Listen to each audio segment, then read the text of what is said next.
మహిళా సంఘాల ఆర్థిక అభివృద్ధికి ప్రభుత్వం ప్రోత్సాహం అందిస్తుందని కల్వకుర్తి ఎమ్మెల్యే జైపాల్ యాదవ్ అన్నారు. పొదుపు రుణాలను మహిళలు సద్వినియోగం చేసుకోవాలని సూచించారు. రంగారెడ్డి జిల్లా తలకొండపల్లి మండలం పడకల్ గేట్ వద్ద ఫంక్షన్ హాల్లో మహిళా సంఘాలకు చెక్కుల పంపిణీ కార్యక్రమం నిర్వహించారు. ముఖ్య అతిథులుగా MLA Jaipal Yadav, ZPTC Uppala Venkatesh, MPP Nirmala హాజరై మహిళలకు చెక్కులను పంపిణీ చేశారు. అనంతరం 11,98,000 విలువ గల ఓ ట్రాక్టర్ను ప్రారంభించారు.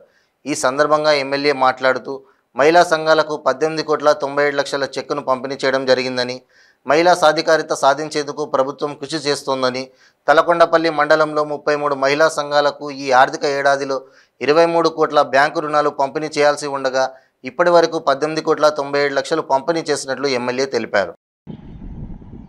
ఈ సందర్భంగా తెలియజేస్తా ఉన్నారు. అదేవిధంగా ఏ రాష్ట్రంలో కూడా మన తెలంగాణ రాష్ట్రంలో ఇచ్చినట్టుగా ఏ రాష్ట్రంలో కూడా మహిళలు ఈ విధంగా ప్రోత్సహించడం లేదు. ఏ రాష్ట్రంలో కూడా 1000 కోట్లకు మించి ఈరోజు లోన్స్ ఇవ్వడం లేదు. ఈరోజు ఇప్పుడే చెప్పినట్టుగా ఇది ₹1,00,000 అనుకుని 2 లక్షలు, 5 లక్షలు, 10 లక్షలు, ఆ విధంగా 15, 20 లక్షల వరకు కూడా మన మహిళా సంఘాలు అంటే మంచిగా చెల్లిస్తున్నటువంటి సంఘాలకు 20 లక్షల వరకు కూడా లోన్స్ ఇవ్వడానికి ఈరోజు ప్రభుత్వం సిద్ధంగా ఉంది. దాంతోపాటు బ్యాంకర్స్ కూడా సిద్ధంగా ఉన్నారనే విషయాన్ని ఈ సందర్భంగా తెలియజేస్తా ఉన్నారు. కాబట్టి మహిళా సంఘాలు మీరు పోటీ పడి ఎక్కడ కూడా డ్యూస్ లేకుండా లోన్ బకాయి లేకుండా మీరు వెంటనే చెల్లిస్తే మీకు 20 లక్షల రూపాయల వరకు కూడా ఎలిజిబిలిటీ వస్తుంది. ఆ విధంగా ఉన్నటువంటి 10 మంది సభ్యులు 2 లక్షల రూపాయలు తీసుకొని మీకు తోచిన వ్యాపారం చేసుకొని దానిపైన మీరు సంపాదించుకొని కుటుంబాన్ని పోషించుకోవచ్చు, పిల్లలు చదివించుకోవచ్చు. ఆ విధంగా ఆర్థికంగా ముందుకు పోవడానికి కూడా అవకాశం ఉందనే విషయాన్ని ఈ సందర్భంగా తెలియజేస్తా ఉన్నాను.